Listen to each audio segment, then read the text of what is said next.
The wind had a strange sound that evening, low, restless, and full of something that felt like memory. It whistled through the narrow streets of Willow Creek, that little old American village that sat between two forgotten hills and a dying river. Folks there didn't talk much after sundown, not since the storm that took the church steeple 3 years back. Since then, the nights had grown quieter, but heavier, as if every echo carried the weight of something that once lived and never quite left. He was walking down that dusty road, boots dragging through the cold dust, hat tilted low against the chill. The saloon's yellow glow flickered behind him, and all he could hear was the creak of old wooden boards and the far-off bark of a hungry dog. The man wasn't the kind to look back, but that night he did, twice. The wind made it sound like someone was following him, soft steps that paused when he did. He wasn't afraid, not exactly, just uneasy. The kind of unease that settles deep in the bones when the world around you starts to feel smaller than your own heartbeat. The house at the edge of town still looked the same, gray, quiet and leaning slightly to one side as if tired of standing. He pushed the door open and felt the warmth hit him, gentle like a memory. The fire was still alive in the hearth, crackling slow, throwing shadows that danced along the wooden walls. And there she was, sitting by the window staring out toward the empty fields. She didn't turn when he stepped in. She didn't need to. "You're late," she said softly, voice steady but tired. He smiled faintly, unbuttoning his coat. "You always say that. I always mean it," she replied, and finally turned her head. The lamplight brushed against her face, catching the faint sadness that had become part of her beauty. They had been through too much. Two souls stitched together by silence and loss, still holding on because letting go seemed crueler. Outside, the world was changing. The railroads had begun to reach towns that once stood proud in their isolation, and with every new whistle that echoed across the plains, a piece of the old way of life vanished. But in this small house, tucked away from the noise, time had slowed. He poured 2 cups of coffee, black and strong, and handed one to her. The way her hands trembled slightly didn't escape him. He wanted to ask, but he didn't. She had that faraway look again, the one that always came before a storm. Quiet eyes, steady lips, and 1,000 thoughts running behind them. "Do you ever think," she whispered, "that maybe we were meant to be forgotten?" He frowned, sitting beside her. "You're talking nonsense again," she gave a weak smile. "No, I mean it. This town, these fields, they're fading, like a painting left out in the rain. One day no one will even remember we existed." He didn't answer. The clock on the wall ticked faintly, the kind of sound that reminds a man how much time he's wasted. He looked at her again, really looked this time. The years had been hard on both of them. Too many goodbyes, too many graves dug in the cold earth. But somehow, she had stayed. Then, without warning, thunder rolled across the valley. It wasn't loud, but it rattled the windows and made her flinch. He placed his hand over hers, steady and warm. "You're safe now," he said. She looked at him then, really looked, and there was something in her eyes he hadn't seen before. A kind of quiet determination, mixed with sorrow and something else. "Something that scared him a little, are we?" she asked. He didn't know how to answer. The storm outside had begun to pick up, wind pressing hard against the walls. The fire flickered, throwing longer shadows, and for a moment it felt like the room itself was breathing. Then she said it, barely more than a whisper. "We're alone now." He froze. The words carried more weight than they should have. She said them like they meant something more, something final. His heartbeat slowed, every instinct sharpening. "What do you mean?" he asked quietly. She didn't reply. She just turned her face toward the window again. The reflection of the flames shimmered across the glass, and he saw tears glistening on her cheeks. He stood up slowly, walked to the window and followed her gaze. Out there, beyond the fence line, was nothing but darkness. But something in that darkness felt alive, like a presence just beyond sight. "I saw them again," she said finally, voice trembling now, "in the field. By the old barn." He clenched his jaw. "There's no one there." "There was," she insisted. 3 of them, standing still, watching. He turned toward her, half angry, half afraid. "You've been seeing ghosts ever since the fire." "There's nothing out there." She stood too, sudden and sharp. "Don't you dare call them ghosts." They were real. I could see their breath in the cold. The wind howled against the window pane, rattling the latch. He stepped closer to her, his hand brushing her arm. She was trembling. He wanted to believe it was just the storm, just the long nights and lonely thoughts that had worn her thin, but something deep inside him whispered otherwise. He walked to the door and opened it, the wind pushing hard against him. The night hit him full in the chest, cold, heavy, and alive. He peered out into the field. The barn stood silent, half collapsed and gray against the black sky. Nothing moved. No shapes, no figures. Only the sound of the wind scraping across the dry grass. He was about to turn back when he saw it, a faint flicker of light far beyond the barn. Just a moment, a shimmer like someone carrying a lantern through the dark. Then it was gone. When he stepped back inside, she was standing by the fire, hands clasped tightly together. "You saw it too, didn't you?" She asked. He didn't answer right away. The words wouldn't come. Instead, he poured another cup of coffee, though his hands shook just enough to spill a few drops. "What if they're not after us?" she whispered. "What if they're waiting for us?" He turned sharply. "Don't talk like that." Her lips trembled as she smiled faintly. "You don't understand. I think this house isn't ours anymore." Something cracked in the fireplace, sending a spark up into the chimney. The sound made both of them flinch. He could feel the tension thick in the air, something between them and yet not about them at all. It was the house, the land, the history stitched into every floorboard and stone. Things forgotten, but not gone. She walked toward him then, slow and deliberate, her shadow merging with his. Her eyes looked different now, softer, calmer. "Do you remember the night we met?" she asked. He nodded. "At the old harvest dance," she smiled sadly. "You were the only one who didn't laugh when I tripped." He chuckled faintly, but it didn't reach his eyes. "You blamed it on your boots." She looked up at him, tears threatening to fall. "You made me feel seen back then. Like I wasn't just another girl lost in the crowd." His throat tightened. "You still are," he said. She shook her head slowly. "No, not anymore." The way she said it made his heart stop for just a second. He reached for her, but she stepped back toward the window again. "They're closer tonight," she murmured. "I can feel it." He turned sharply toward the window, but all he saw was blackness. The storm was dying now, leaving behind only silence, the kind that fills the lungs like smoke. He walked over, standing just behind her, his breath warm against her neck. "Whatever's out there," he said quietly, "we'll face it together." She turned then, eyes shimmering, and for a brief, fragile second she smiled. "We're alone now," she whispered again. But this time it didn't sound like fear. It sounded like surrender, and before he could ask what she meant, the lantern outside flickered again. Only this time it wasn't far away. It was right by the window. The lantern's faint glow cut through the dark like a thin blade, golden and trembling. He froze, breath caught halfway between disbelief and fear. The glass of the window fogged from the heat of the fire and his breath against it, but he could still see that wavering light, swinging slow, almost careful, as if whoever held it knew exactly where to stop, right at their fence line. She pressed a hand against his arm, her fingers cold. "You see it, don't you?" she whispered. He nodded, his jaw tight. "Stay here." But she gripped his sleeve harder. "No, not again." The tone in her voice made him pause. The last time he'd gone out chasing lights, it had been near the creek, 2 winters ago. He'd come back at dawn, face pale, refusing to speak of what he'd seen. Since then, she'd learned that silence in him meant danger. Whatever haunted the edges of this town wasn't something a man could fight with a rifle. It was quieter than that. Older. He moved to the door anyway, grabbed the lantern from the wall and pushed it open. The wind bit at his face, carrying the faint scent of rain-soaked dirt. The light beyond the fence flickered once more, then vanished. Just gone, like a match snuffed out between invisible fingers. He stepped out onto the porch, boots creaking against the boards, scanning the darkness. Behind him, she stood by the window, watching him with both fear and something that looked like resignation. Her reflection in the glass looked older than she was, eyes tired, lips pale. She whispered softly to herself, words he couldn't hear. The night swallowed his figure as he walked toward the barn. The old building leaned with the weight of years, boards split and warped from sun and time. The hinges of the half-broken door moaned in the wind. He raised his lantern high, light spilling across the dirt. Nothing. Just hay scattered, the smell of old wood, and silence. But when he turned to head back, he noticed something half buried in the dirt. A handprint, fresh, small but pressed deep enough to leave an imprint in the cold earth. He crouched, running his fingers over it. The edges were still damp, as if made just minutes ago. He didn't speak of it when he came back inside. She was still by the window, hands trembling near the fire.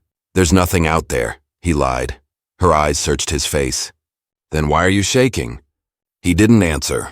He just hung the lantern back on its hook and sat down staring at the fire. The storm had moved east, leaving the sound of dripping water from the roof. The quiet that followed felt heavier than the wind. She sat beside him slowly, folding her hands in her lap. "You remember when my father built this house?" she asked, her voice low. He nodded. "Wasn't much then, but 4 walls and a dream." She smiled faintly. "He said it'd keep the cold out. He didn't know it'd keep things in." He looked at her, confused. "Things?" Her eyes didn't move from the fire. "Dreams, memories, maybe ghosts too." He frowned, rubbing a hand over his face. "You've been talking strange lately." "Maybe it's the truth that's strange," she murmured. For a long time, neither spoke. The fire popped and cracked, shadows dancing on their faces. He thought about leaving, just riding out at first light, heading west where the land still had promise. But then he looked at her and knew he couldn't. She was bound to this place, as much a part of it as the oak tree by the barn, or the cross her father carved into the front door years ago. He finally broke the silence. "You said you saw 3 of them." "In the field," she nodded slowly. "They don't move like people. They just stand, watching." "And they come every night?" "No," she whispered. "Only when something's about to happen." He turned toward her sharply. "What kind of something?" Her lips pressed tight. "The kind that changes everything." He wanted to demand more, but something in her tone told him she wouldn't say it even if she could. Instead, he sat back, staring at the old clock on the wall. The hands had stopped moving, frozen at a time he couldn't remember.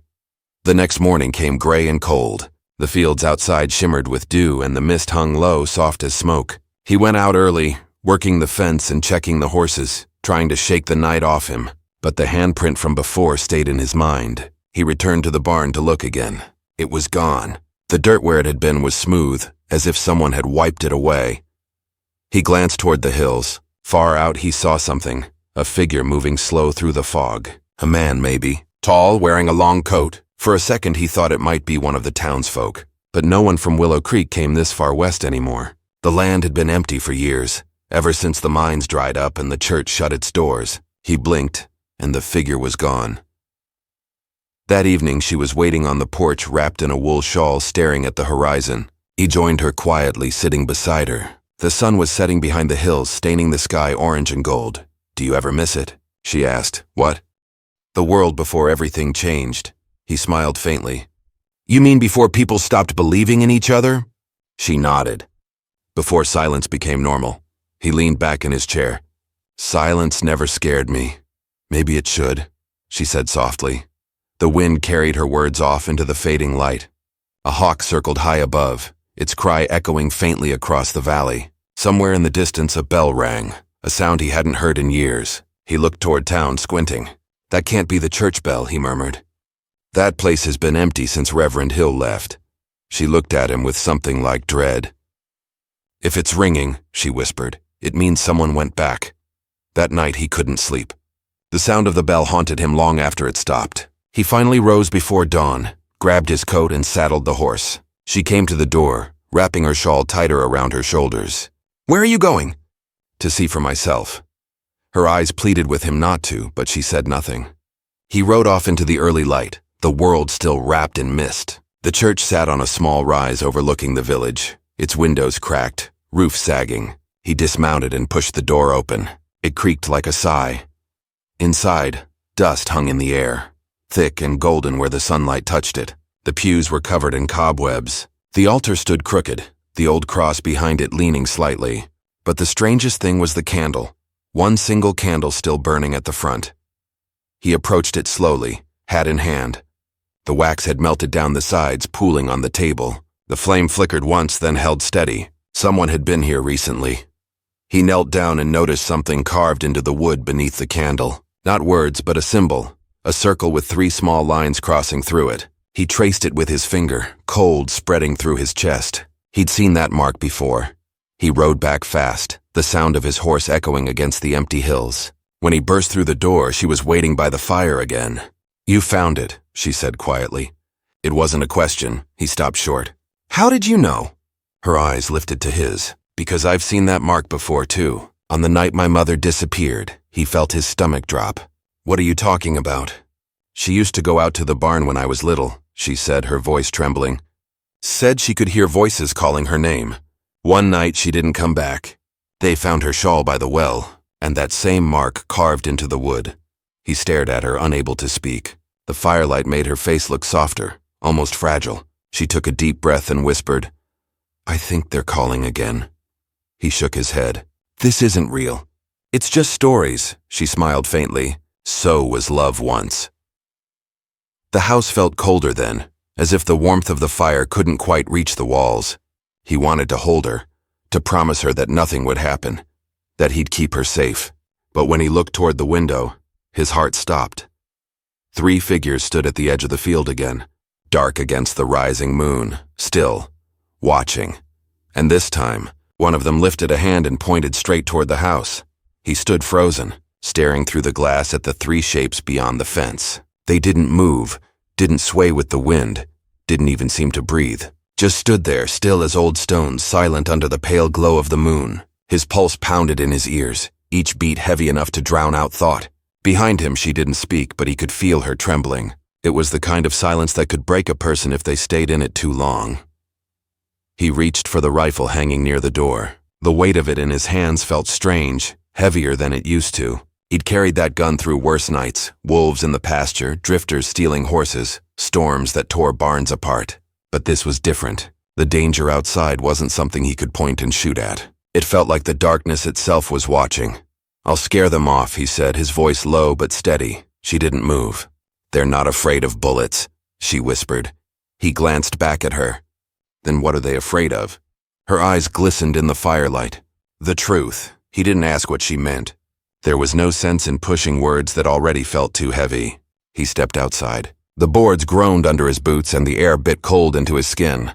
The moon was bright enough to paint the field in silver. The 3 figures were still there, right by the fence line, where the ground dipped into the hollow. "Hey," he called, voice echoing across the emptiness. "This is private land. You got business here?" No answer. He raised the rifle, aimed high, and fired once into the air. The echo cracked through the valley like thunder. The shapes didn't flinch. They just slowly turned, each one tilting their head toward him at the same time. He took a step back.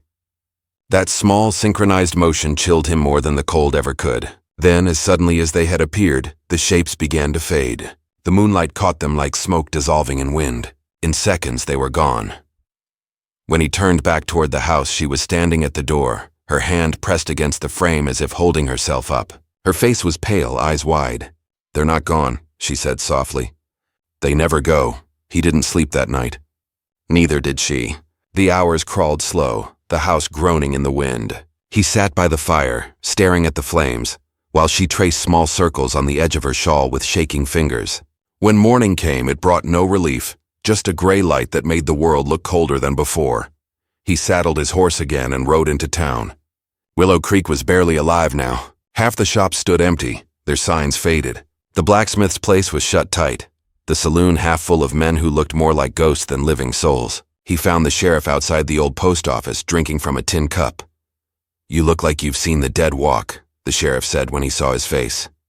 "Maybe I have," he replied. "You ever hear of strange folk walking the fields west of the ridge?" The sheriff frowned. "That old land again? I told you before, let it be. Ain't nothing out there but bad memories. You saying folks ain't seen them?" "I'm saying," the sheriff said firmly, "some things are best left unseen." He took another sip from his cup and added quietly, "Your wife's been talking strange lately, hasn't she?" He stiffened. "What's that supposed to mean?" The sheriff shrugged. "She ain't the first.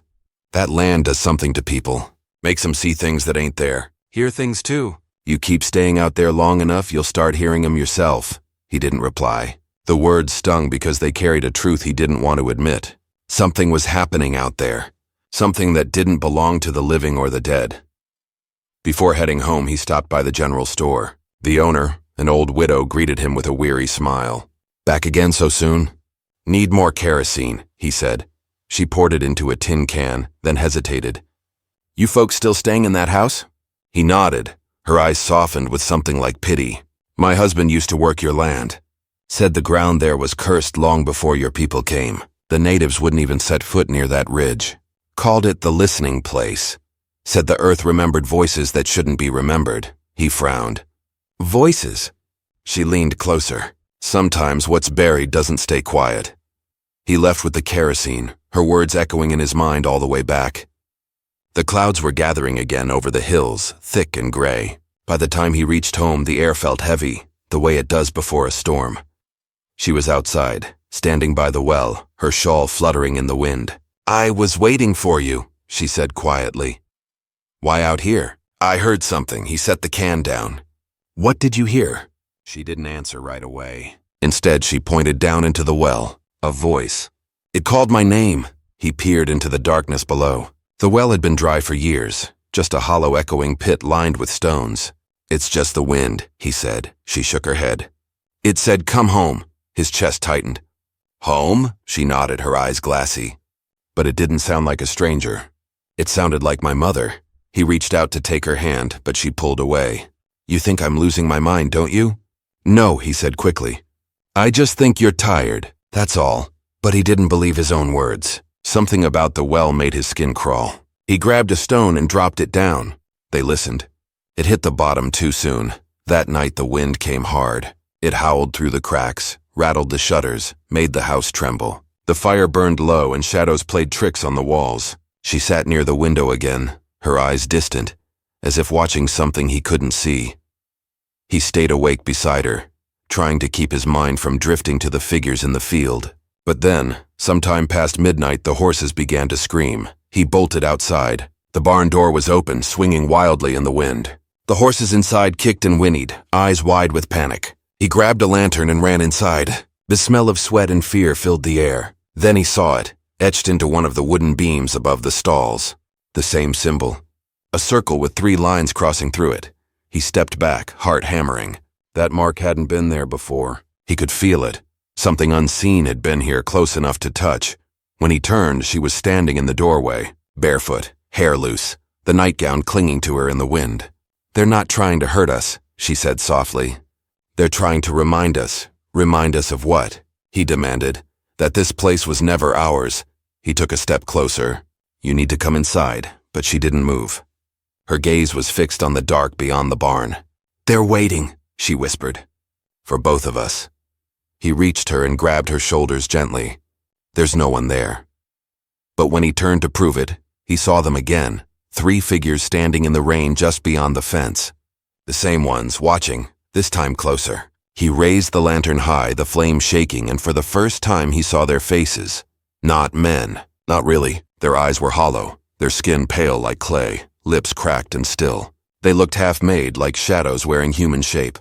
He backed away, pulling her with him. The flame flickered out. In that instant, all sound died. The horses went silent, the wind stopped. Even the rain seemed to freeze midair. The world held its breath, then came the whisper, faint, all around them. Like dozens of voices speaking the same word again and again, but too low to understand. He pulled her into the house, slammed the door, and dropped the bar into place. She stood motionless by the hearth, her eyes unfocused. "They showed me," she whispered. "What this land remembers." He turned toward her, his voice rough. "What did they show you?" She looked up slowly, tears cutting through the dust on her cheeks. "The fire. The ones who built this house, they weren't the first here. They took it from them, burned their homes, buried their dead in the fields, and now they're calling it back." He felt a chill creep up his spine. "You're saying this is revenge?" "No," she said, her voice trembling. "It's memory, and it's waking up." He looked toward the window again, but the figures were gone. The rain had stopped. The world outside was perfectly still. He didn't know what was real anymore. The whispers, the marks, her voice echoing in his mind. But deep down, one thing was certain. Whatever haunted that land wasn't done with them yet. And somewhere beneath their feet, something long forgotten was waiting to rise again. The night stretched long and strange, the kind that seemed to fold time into something slower, heavier. The fire had burned down to red embers, and the only light left in the house came from the lantern he'd lit again. Soft, weak, trembling. She hadn't spoken for an hour. She just sat by the window, shawl wrapped tight around her shoulders, eyes fixed on the darkness outside as if afraid to blink. He'd tried to keep busy, checking the locks, feeding the fire, making sure the rifle was loaded, but nothing quieted the pounding in his chest. Every sound made him jump. The wood creaking, the wind sighing through the chimney, even the faint tick of the clock that had somehow started working again after years of silence. He didn't want to look at it, but the ticking grew louder, like a heartbeat that wasn't theirs. When the clock struck midnight, she finally turned to him. "They're closer," she whispered. He swallowed hard. "You can't know that. I can feel it." He looked toward the window. The world outside was drowned in mist, pale and endless. He walked closer, pressing a hand against the cold glass. At first he saw nothing, just the empty field, the fence, the outline of the barn. Then, far out by the tree line, a dim glow flickered. "One light." Then another, and then three. He stepped back slowly. "They're out there again," he said, voice low. She rose to her feet, her face pale in the lantern's glow. "They're not coming for us this time," she said. "They're calling us out," he shook his head. "You're not going anywhere." Her lips trembled, but she didn't argue. Instead, she moved to the table and placed her hands on it, tracing a line through the dust. "Do you remember what you said the day we buried my father?" He frowned. "What does that have to do with this?" "You said the land always takes back what it's owed." "That was just talk." She looked up, her eyes shining with tears. "Then why does it feel like it's collecting now?" He didn't have an answer. The wind outside shifted, and somewhere in the distance came a low, hollow sound, like something dragging across the ground. The horses began to stir again, hooves thudding against the barn floor. He grabbed the rifle and moved toward the door, but she stepped in front of him. "If you go out there, you won't come back," she said. "I can't just sit here while—" "While what?" she interrupted. "While the dead remind us what we've done?" Her words stung. He didn't know if it was the fear talking or something deeper, something that had been building for years. The kind of guilt a person inherits without asking for it. He lowered the rifle. "Then tell me what you think they want." She hesitated. "For us to see." "See what?" She turned toward the window again. "Everything this place hides." The wind hit the walls hard, shaking the shutters. The lantern flickered, the flame bending as if pulled by an unseen hand. Then came another sound, a knock. Faint, slow, deliberate. It came from the back door. He froze. "Stay here," he whispered. She shook her head. "Don't open it," he ignored her. Moving through the kitchen, he stopped near the back entrance, his breath visible in the cold. The knocking came again, this time softer, as if whoever or whatever was on the other side was waiting for him to answer. He reached for the handle, then stopped. "Who's there?" he called. Silence. He waited. The only reply was the creak of the roof above him and the whisper of wind through the cracks. Then suddenly a voice, faint like a breath pressed through the wood. "Please." He stumbled back. The voice was unmistakable. It was hers, his wife's voice, but she was still in the other room. He turned sharply toward the hall, heart racing. "You called me?"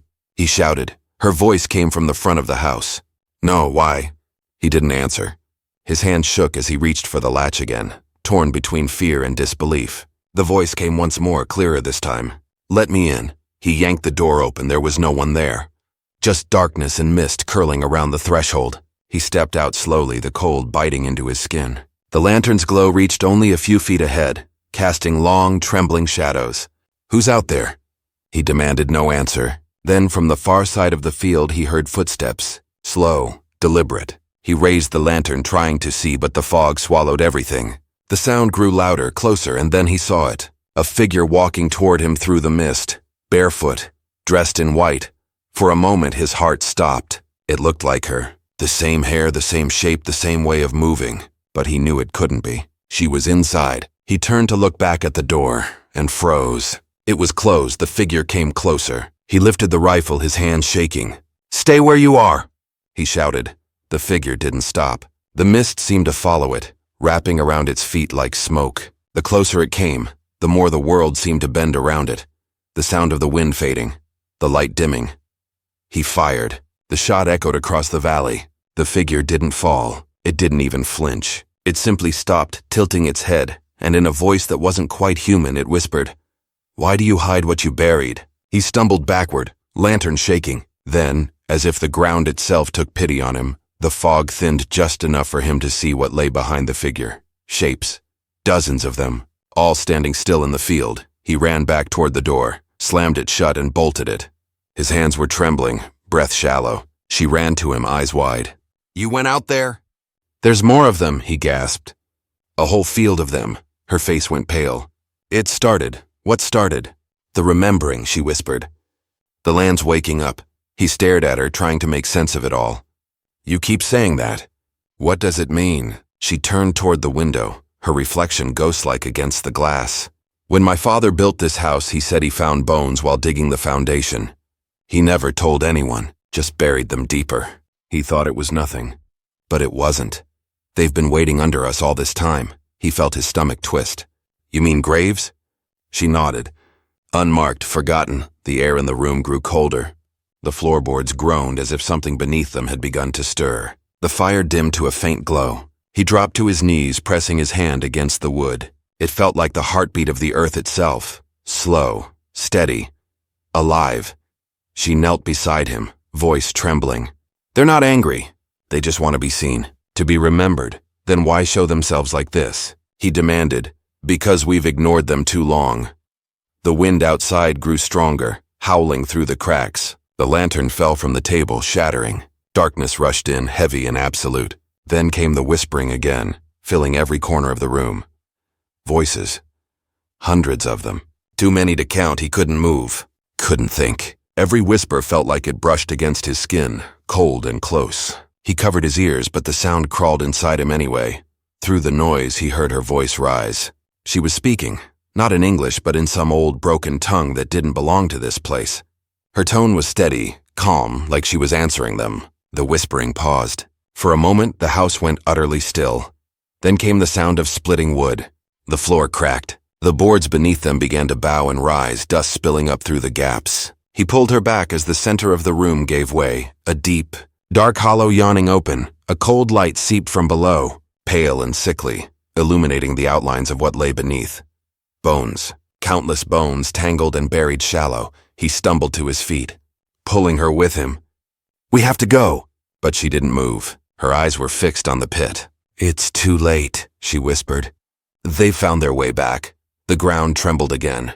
The wind screamed through the walls. He grabbed her hand and dragged her toward the door. Outside, the entire field shimmered with that same pale glow. The figures were everywhere now, stretching from the barn to the ridge, motionless but watching. He stopped on the porch, clutching her hand.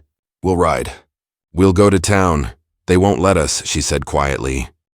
Like hell they won't, he snapped, pulling her toward the stable. But when they reached the gate, the horses were gone. The stalls stood empty, doors wide open as if something had driven the animals into the night. The fog thickened again, swallowing the path. The whispering rose once more, circling them like wind through dead leaves. He turned, searching the shadows for movement. Every tree, every fence post looked alive. She pressed closer to him, her breath shaky. They're all here now, she said softly. Every one of them. Then what do they want from us? He asked, her eyes filled with tears. For us to remember what we tried to forget. And before he could answer, the earth shuddered again. This time harder, violent. The barn collapsed in a burst of dust and light. The ground beneath their feet began to split. And from that glowing crack came a sound not of this world.